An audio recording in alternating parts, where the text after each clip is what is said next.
ಬರೋಣ ಮತ್ತು ಮುಂದಿನ ಚಲೋ ರೀ. ಪ್ರಾಣಲಿಂಗಿ ಶರಣ ಐಕ್ಯ ಅಂದ್ರೆ ಪ್ರಸಾದ ಆಗಿದ್ದು ಮುಂದ್ರಿ. ಅದಕ್ಕೆ ಇಲ್ಲಿ ಅಲ್ಲಂ ಪ್ರಭು ತಂದೆಗಳು ಒಂದು ವಚನ ಹೇಳ್ತಾರೆ. ಕಾಗೆಯ ತಿಂದವನಲ್ಲದೆ ಭಕ್ತನಲ್ಲ, ಕೋಣನ ತಿಂದವನಲ್ಲದೆ ಮಹೇಶ್ವರನಲ್ಲ, ಕೋಡಗನ ತಿಂದವನಲ್ಲದೆ ಪ್ರಸಾದಿಯಲ್ಲ, ನಾಯ ತಿಂದವನಲ್ಲದೆ ಪ್ರಾಣಲಿಂಗಿಯಲ್ಲ, ಹೇಯವ ತಿಂದವನಲ್ಲದೆ ಶರಣನಲ್ಲ, ಇಂತಿ ಐವರ ತಿಂದವನಲ್ಲದೆ ಲಿಂಗೈಕ್ಯನಲ್ಲ ಗುಹೇಶ್ವರ. ಮುಂಜಾನೆ ಏನು ತಿಂದೇವ್ರಿ ನಾವು? ಇಡ್ಲಿ ಎಲ್ಲ ತೊಗೊಂಡೆ, ಇಡ್ಲಿ ಅಲ್ಲಿಂದ ಹಣ್ಣುಗಳು ಚಲೋ ಚಲೋ ತೊಗೊಂಡು ನಾವು ತಿಂದೆವು. ಆದ್ರೆ ಏನು ತಿನ್ಬೇಕಂತ ಹೇಳಾಕ್ತಾರೆ ಇಲ್ಲಿ? ಕಾಗಿ ತಿನ್ಬೇಕು, ಕೋಣ ತಿನ್ಬೇಕು, ಬೆಳಗಿನ ವಚನ ಇವೆಲ್ಲ. ಕೋಡಗ ತಿನ್ಬೇಕು, ನಾಯಿ ತಿನ್ಬೇಕು, ಹೇ ತಿನ್ಬೇಕು. ಆಫ್ ಮಾಡ್ಬೇಕೈತಿ. ಅದಕ್ಕೆ ಏನಿದು ಕಾಗೆಯ ತಿನ್ನುವುದಂದ್ರೇನು? ಕಾಗೆಯ ಮೂಲ ಗುಣ ತಿನ್ನುವುದಂದ್ರೆ ಅದನ್ನು ಮುಗಿಸುವುದು, ಅದನ್ನು ನಾವು ಇಲ್ಲವಾಗಿಸಿಕೊಳ್ಳುವುದು, ಅದನ್ನು ಖಾಲಿ ಮಾಡೋದು. ಮುಂದೊಂದು ಪ್ಲೇಟ್ನಾಗ ಉಪ್ಪಿಟ್ಟು ತಂದು ಇಟ್ಟಿರ್ತಾರೆ, ಅದನ್ನು ಖಾಲಿ ಮಾಡೋದು ಅಂದ್ರೆ ಅದನ್ನು ಮುಗಿಸ್ದಂಗೆ, ಅಂದ್ರೆ ಅದು ತಿಂದಂಗೆ, ಅಂದ್ರೆ ಅದನ್ನು ಇಲ್ಲಾರ್ದಂಗೆ ಮಾಡೋದು. ಆ ಗುಣಗಳನ್ನು ನಮ್ಮ ಅಂತ್ಯಕ್ಕೆ ಇಲ್ಲಾರ್ದಂಗೆ. ಕಾಗೆಯ ತಿಂದಲ್ಲದೆ ಭಕ್ತನಲ್ಲ. ಭಕ್ತನ ಮೂಲ ಗುಣ ಅಂದ್ರೆ, ಮೂಲ ಲಕ್ಷಣ ಅಂದ್ರೆ ಕಾಗೆ ತಿನ್ಬೇಕು. ಕಾಗೆಯ ಗುಣ ಏನದವಪ್ಪ? ಕಾಗೆಯ ಗುಣ ಅಂದ್ರೆ ಅಶೌಚ. ಅದು ಹೊಟ್ಟೆ ಚಲೋ ಇದ್ದಲ್ಲಿ ಹೋಗುದಿಲ್ಲ. ನೀವು ಒಂದು ಸ್ವಲ್ಪ ಚಲೋ ಅನ್ನ ಹಿಂಗೆ ಚೆಲ್ರಿ, ಈಗ ತಿನ್ನಂಗಿಲ್ಲ. ಅದು ಮರುದಿವಸ ಬಂದು ಅದು ಹಳಸಿಂದ ಕೆಟ್ಟಿಂದ ಅವಾಗ ಬಂತಿರ್ತೈತೆ ಅದು. ಅಂದ್ರೆ ಮುಸುರೆ ಅಂದ್ರೆ ಹಿಂಗೆ ಚೆಲ್ಲಿರ್ತಾರಲ್ಲ, ಮುಸುರೆ ಎಲ್ಲಿ ಚೆಲ್ಲಿರ್ತಾರೆ ಅಲ್ಲೇ ತಿಂತಿರ್ತದೆ. ಚಲೋ ಪ್ರಾಣಿನೇ ಅದು ಹಿಂಗೆ ಕೊಂದ ತಿನ್ನಂಗಿಲ್ಲ, ಅದು ಸತ್ತು ಕೊಳತ ನಾರ್ತಿರ್ಬೇಕು, ಅದನ್ನ ತಿಂತಿರ್ತೈತೆ ಅದು. ಅಂದ್ರೆ ಅಶೌಚ. ಅಶೌಚಕ್ಕೆ ಇನ್ನೊಂದು ಹೆಸರೇ ಕಾಯಿ. ಅದಕ್ಕೆ ನಾವು ಶೌಚವಂತರಾಗಿರಬೇಕು. ಅವ್ವಾರು ಹೇಳಿದರು. ಅಂದ್ರೆ ಅರಿವಿನ ಜೊತೆ ಆಚಾರದ ಭಾಳ ಮಹತ್ವದೈತಿ. ಯಾವ ಥರ ಶೌಚವಾಗಿರ್ಬೇಕನ್ನೋ ತಾಯಿಯವರು ಎಷ್ಟು ಸವಿಸ್ತಾರವಾಗಿ ಸರಳ ಸರಳ ಸರಳ ಸರಳ ನಮಗೆಲ್ಲ ತಿಳಿಸಿಕೊಟ್ರು. ಇನ್ನು ಕಾಗೆ ಇನ್ನೊಂದು ಗುಣ ಅಂದ್ರೆ ಚಿತ್ತ ಚಾಂಚಲ್ಯ. ಅದಕ್ಕೆ ಎಂದೂ ನೀವು ಅಂತ ಕುತ್ಕೊಂಡು ನಾವು ಪ್ರಸಾದ ಮಾಡೋ ಹೆಂಗೆ ತೊಗೋತೀವಿ? ಆರಾಮ್ ತೊಗೋತಿರ್ತೀವಿ, ಕಣ್ಣು ಮುಚ್ಚಬೇಕು, ಹಂಗೆ ತೊಗೋತೀವಿ. ಹಂಗೆ ಅಂದ್ರೆ ಕಾಗೆ ತೊಗೋತೈತೇನ್ರಿ? ಆ ಕಡೆ ಕಕ್ಕ ಬಿಕ್ಕೆ ನೋಡ್ತಿರ್ತೈತೆ, ಈ ಕಡೆ ನೋಡ್ತೀವಿ, ಕಟ್ತೀವಿ, ನಿಂತು ಮಾಡಿ. ಅಂದ್ರೆ ಬರೀ ಚಂಚಲತೆ. ಅಟ್ಟದಕ್ಕೂ ಹೊಟ್ಟೆ ಸಮಾಧಾನ ಇಲ್ಲ. ಚಂಚಲ ಬುದ್ಧಿಯಿಂದ ಅದು ವರ್ತಿರ್ತೈತಿ. ಮತ್ತು ಅದು ಕರ್ಕಶವಾಗಿರ್ತೈತಿ. ಅದು ಎಂದೂ ಮೃದುವಾಗಿ ಇರಂಗಿಲ್ಲ. ಯಾರು ಮೃದುವಾಗಿರಂಗಿಲ್ಲ, ಯಾರು ಮೃದು ಭಾಷಿಗಳಾಗಿರಂಗಿಲ್ಲಲ್ಲ, ಅವರು ಭಕ್ತರಾಗಕ್ಕೆ ಸಾಧ್ಯವಾಗಿರೋದಿಲ್ಲ. ಭಕ್ತಿ ಅಂದ್ರೇ ಪ್ರೀತಿ. ಆ ಪ್ರೀತಿಯುಳ್ಳವರು ಬಹಳ ಮೃದು ಭಾಷಿಗಳಾಗಿರ್ತಾರೆ. ಅದಕ್ಕೆ ಆ ಕಾಗೆ ಅಂದ್ರೆ ಕರ್ಕಶ. ಕಾಗೆಯ ಕಂಡರೆ ಓಡಿಸುವರು, ಕೋಗಿಲೆ ನೀ ನೋಡು, ಮಧುರ ನಿನಾದವ ಕೇಳಿಸುತ್ತಲಿ, ಜಗವ ಗೆದ್ದಿತಲ್ಲ ಕಬೀರ, ಜಗವ ಗೆದ್ದಿತಲ್ಲ.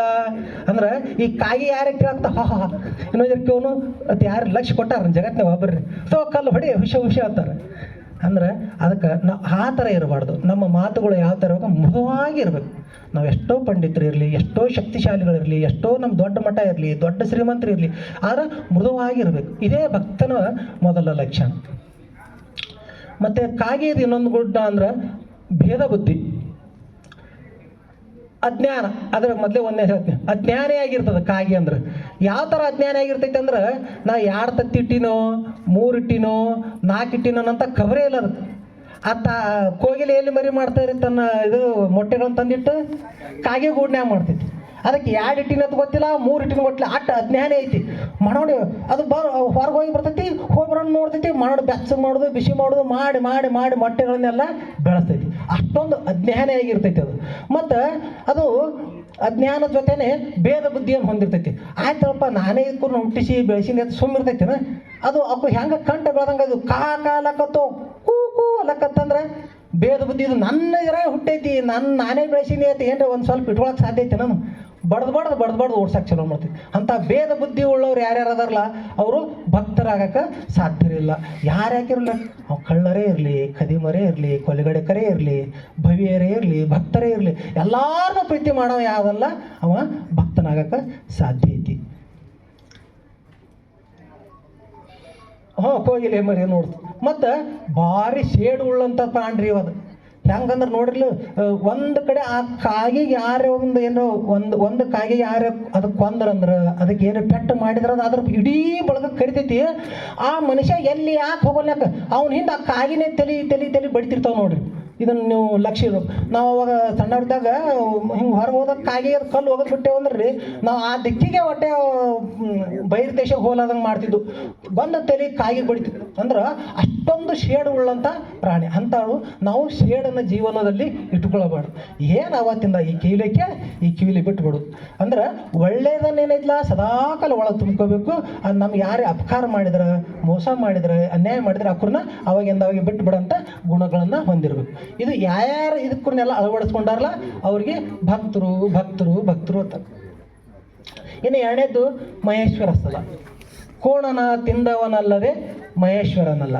ಕೋಣ ಅಂದ್ರೆ ಸೊಕ್ಕ, ಕ್ವಾಣ ಅಂದರೆ ಆತರ ಹಿಂಗೆ ಹೋಗುತ್ತೆ. ಕ್ವಾಣಿಗಿನದು ಏನಂತಾರೆ ಅಂದ್ರೆ ಹಂಗೆ ಯಾಕಡ್ರೆ ಹೊಟ್ಟೆ ಅದಕ್ಕೇನಲ್ಲ ಮೀಸಿ ಬಂದವ ನೆಲ ನೋಡ್ಲ, ಅದೇನೋ ಅನ್ನೋದಿಲ್ಲ ರೀ. ಮೀಸಿ ಬಂದವಾಗ ದೇಶ ಕಾಣೋದಿಲ್ಲ, ಅದೇನೋ ಬಂದವ್ರಿಗೆ ನೆಲ ಕಾಣೋದಿಲ್ಲ. ಹಂಗೆ ಯಾರು ಅಹಂಕಾರದಿಂದ ವರ್ತಿಸ್ತಾರ, ಯಾರು ಗರ್ವದಿಂದ ವರ್ತಿಸ್ತಾರಲ್ಲ ಅವರು ಮಹೇಶ್ವರ ಸ್ಥಳಕ್ಕೆ ಏರಕ್ಕೆ ಸಾಧ್ಯ ಆಗಿರೋದಿಲ್ಲ. ಮತ್ತು ಮಧುರತೆ ಅನ್ನೋದು ಅವ್ರ ಹತ್ತಕ್ಕೆ ಇರೋದಿಲ್ಲ. ಹೊಟ್ಟೆ ಹೊರಟನೇ ಇರ್ತಾರೆ. ಏನು ಮಾತನ್ಯಾಗೂ ಹೊರಟ, ಕೃತಿ ಒಳಗೂ ಹೊರ್ತಾರ. ಹಿಂಗೆಲ್ಲ ಕೂತಿರ್ತಾರೆ ಮಾಡಿರ್ತಾರೆ. ಕುರ್ಚಿ ಸರ್ಸ್ಕೊಳ್ಕೊಂಡು ಕರ್ ಸಫಲ ಮಾಡ್ಕೊಂಡು ಸರ್ಸ್ತಾರೆ. ಅಂದ್ರೆ ಇನ್ನೊಬ್ಬರಿಗೆ ತೊಂದರೆ ಕೊಡೋದು, ತನ್ನ ಪ್ರೆಸೆಂಟೇಷನನ್ನು ಅಲ್ಲಿ ವರ್ತಿಸ್ಕೊಳ್ಳೋದು ಎಂಥದ್ದು ಅದು ಕ್ವಾಣಿಂದ ಒಂದು ಲಕ್ಷಣ. ಮತ್ತು ಕ್ವಾಣಿಂದ ಇನ್ನೊಂದು ಏನು ಗುಣ ಅಂದ್ರೆ, ಕ್ವಾಣ ಎಮ್ಮೆ ಎಲ್ಲ ಒಂದು ಹೋಗಿ ನೀರಾಗ ಬಿದ್ದು ಅಂದ್ರೆ ಅದೇ ಒಂದು ಏನೋ ಇದಿಲ್ಲ ರೀ, ಅರಿವಿ ಅಂಗಡಿಯಾಗ ಹೋದ ತಾಯಿ ನೆಬ್ಬಿಸ್ಬಾರ್ದತ್ತ, ಸೀರೆ ಹಾಕಿ ಮಾಡಕ್ಕೆ ತಾಯಿಗೆ ಎಬ್ಸ್ಬಾರ್ದಂತ, ನೀರಾಗ ಮಕ್ಕೊಂಡು ಎಮ್ಮೆ ಎಬ್ಸಕ್ಕಾಗ ಭಾಳ ಕಷ್ಟ ಇವ್ರು ನೆಬ್ಸೋದು. ಹಂಗೆ ಇದು ಏನು ಹೋಗಿ ನೀರಾಗ ಒಂದೇ ಅಂದ್ರೆ ಯಾವುದೋ ಒಂದು ವಿಷಯದಾಗ ಬಿತ್ತು ಅಂದ್ರೆ ಅದರಿಂದ ಹೊರಗೆ ಬರೋದು ಭಾಳ ಕಠಿಣ ಐತಿ. ಅದಕ್ಕೆ ಈ ಗುಣಗಳನ್ನು ನಾವು ಕಳ್ಕೊಂಡೇವಂದ್ರೆ ಮಹೇಶ್ವರ ಸ್ಥಳಕ್ಕೆ ಏರಿವಿ ಅಂತ ಅರ್ಥ. ಈ ಗುಣಗಳು ನಮ್ಮ ಮಟ್ಟಕ್ಕೆ ಹಂಗೆ ಇದ್ದು ಅಂದ್ರೆ ಅವು ಏನೋ ಅದಾವ ಅಂದ್ರೆ ನಮ್ಮ ಮಟ್ಟಕ್ಕೆ ನಾವು ವಿಚಾರ ಮಾಡಿದ್ರು ಇದು ಚನ್ನಬಸವ ಅಪ್ಪಗಳು ಭಕ್ತ ಸ್ಥಳಕ್ಕೆ ಬಂದಾರಿಲ್ಲೋ, ಇವರು ಐಕ್ಯ ಸ್ಥಳಕ್ಕೆ ಬಂದಾರಿಲ್ಲೋ, ಇನ್ನೊಬ್ರದಿಲ್ಲ. ನಾವು ನೋಡ್ಕೊಳ್ಳೋದ್ರೆ ನಾವೇ ತಿದ್ದುಕೊಳ್ಳೋದು. ಅಲ್ಲಿಂದ ಕೋಡಗನ ತಿಂದವನಲ್ಲದೆ ಪ್ರಸಾದಿಯಲ್ಲ. ಕೋಡಗ ಅಂದ್ರೆ ಮಂಗ್ಯ. ಮಂಗ್ಯಾರಿದು ಒಂದು ಮಂಗ್ಯಾರ ಗುಣ ಹೆಂಗಿರ್ತೈತಿ, ಚಂಚಲತೆ.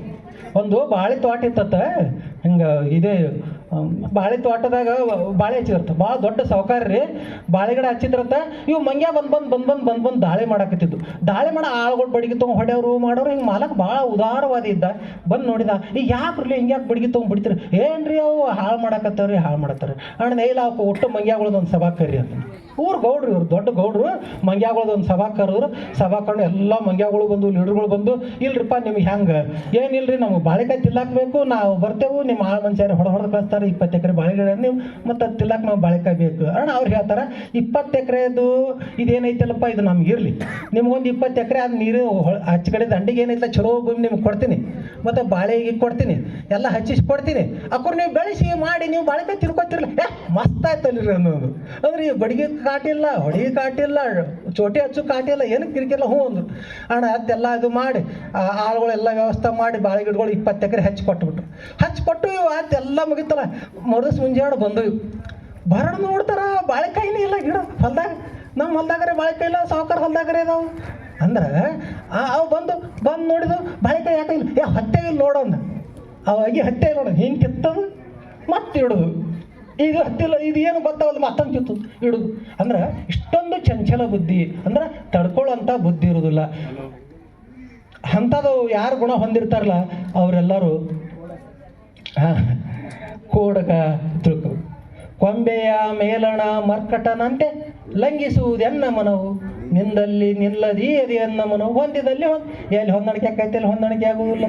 ಒಟ್ಟೆ ಚಂಚಲ ಬುದ್ಧಿ ಯಾರು ಹೊಂದಿರ್ತಾರಲ್ಲ ಅವರೆಲ್ಲ ಇದಕ್ಕೆ. ಮತ್ತು ಹಪಾಪಿತನ ಇರ್ತೈತಿ. ಹಪಾಪಿ ಅಂದ್ರೆ ಏನಿರ್ತೈತಿ ಅದರ ತೃಪ್ತಿ ಅನ್ನೋದೇ ಇರೋದಿಲ್ಲ. ಈಗ ಒಂದು ಮೊನ್ನೆ ಒಂದು ವಾಟ್ಸಪ್ದಾಗ ಬಂದಿದ್ರೆ ಯಾರೊಬ್ರು ಹೋದ್ರು ಮಂಗ್ಯಾಗ ಇದು ಕೊಟ್ಟರು, ಒಂದು ಬಿಸ್ಕಿಟ್ ಕೊಟ್ಟರು, ಕಟಕನ ಕಡ್ಕೊತು ಒಂದು ಬಾಳೆಕಾಯಿ ಕೊಟ್ಟರು. ಅಲ್ಲಿ ಹಿಂಗೆ ಬಿಚ್ಚಬೇಕತ್ತೈತಿ ಒಂದು ಸೇಬು ಹಣ್ಣು ಕೊಟ್ಟರು. ಹಿಂಗೆ ಹಿಡ್ಕೊಳಕ್ಕೆ ಹಿಡ್ಪಾಕೈತಿ, ಅದನ್ನು ಒಗಿತೈತಿ, ಇದನ್ನು ಹಿಡಿದೈತಿ ಅದನ್ನು ಹಿಡಿದು ಯಾವುದು ತಿನ್ನೋದು ಬಿಡೋದು, ಒಟ್ಟು ಬೇಕಾ. ಈ ಹಪಾಪಿತನ ನಮ್ಮ ಮತ್ತೆ ಕೆತ್ತಪ್ಪ ಅಂದ್ರೆ ನಾವು ಇನ್ನೂ ಪ್ರಸಾದಿ ಸ್ಥಳಕ್ಕೆ ಬಂದಿಲ್ಲ ಅಂತ ಅರ್ಥ. ಮತ್ತು ಇದಕ್ಕೆ ಮುಖ್ಯವಾಗಿ ಅವಧಾನ ಅಂದ್ರೆ ಯಾವುದನ್ನು ಹೆಂಗೆ ಕ್ರಮಬದ್ಧವಾಗಿ ಎಚ್ಚರ ದೃಷ್ಟಿಯಿಂದ ಎಚ್ಚರಿಕೆಯಿಂದ ಅದನ್ನು ಸ್ವೀಕಾರ ಮಾಡೋದು ಅಥವಾ ಎಚ್ಚರಿಕೆಯಿಂದ ಅದಕ್ಕೆ ನಾವು ಪ್ರತಿಕ್ರಿಯೆ ಕೊಡೋದಕ್ಕೆ ಅವಧಾನ ಅಂತಾರೆ. ಆ ಅವಧಾನ ಬುದ್ಧಿ ನಮ್ಮ ತೆಕ್ಕೆ ಇಲ್ಲಿಕ್ಕಂದ್ರೂ ಸಹಿತ ನಾವು ಸಿಡುಕು ಸ್ವಭಾವದವರಾಗಿದ್ದೀವಿ. ಪ್ರತಿಯೊಂದಕ್ಕೂ ಚೊರಕತ್ತೆ ಅದೇ ಸಿಟಿಗೆ ಬರೋದು ಇದು ಮಾಡೋದು ಇಂಥವೆಲ್ಲ ಮಾಡ್ತಿದ್ದೇವೆ ಅಂದ್ರೆ ನಾವೇನೋ ಪ್ರಸಾದಿ ಸ್ಥಳಕ್ಕೆ ಬಂದಿಲ್ಲ ಅಂತ.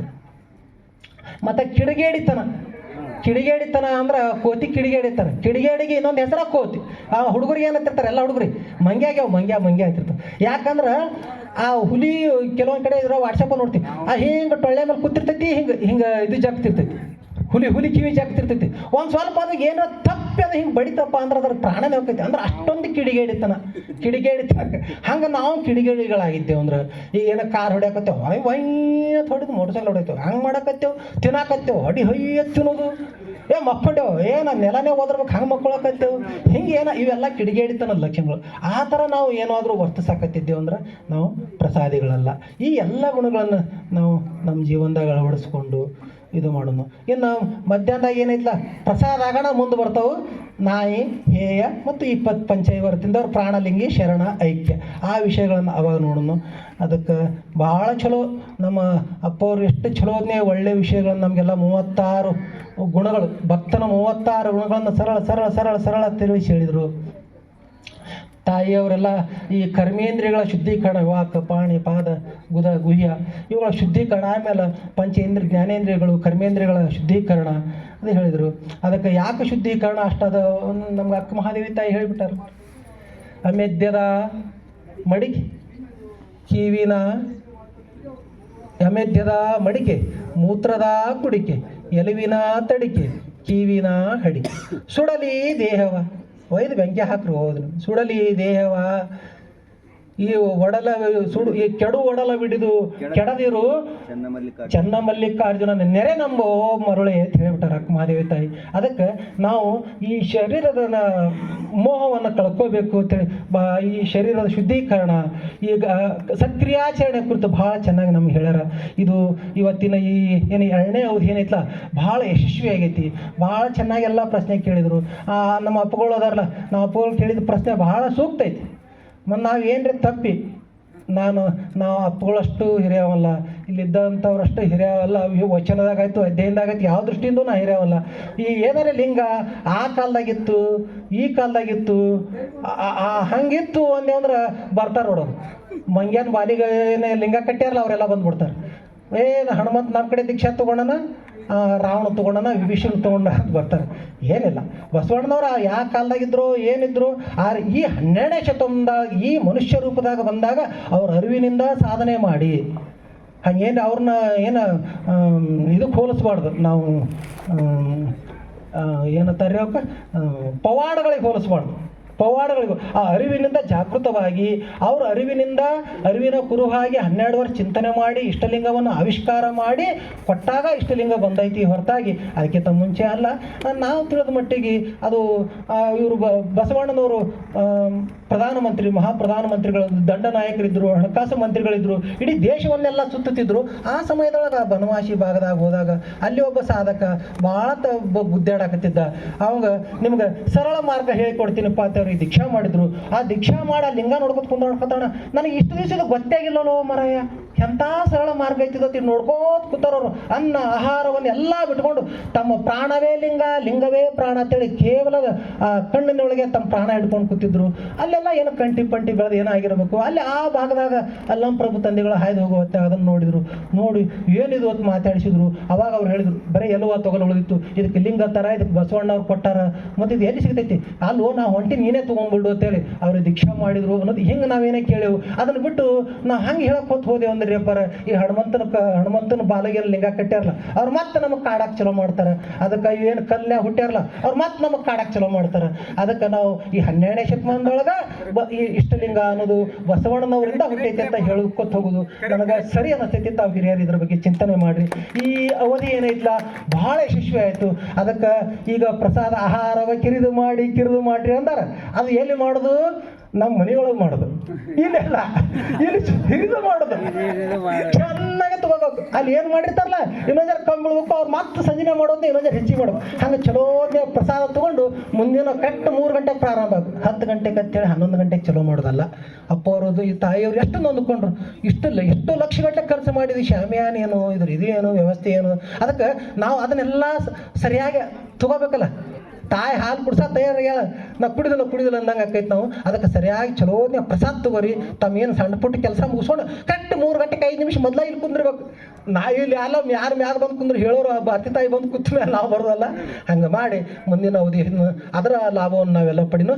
ಎಲ್ಲರಿಗೂ ಶರಣಾರ್ಥಿಗಳು.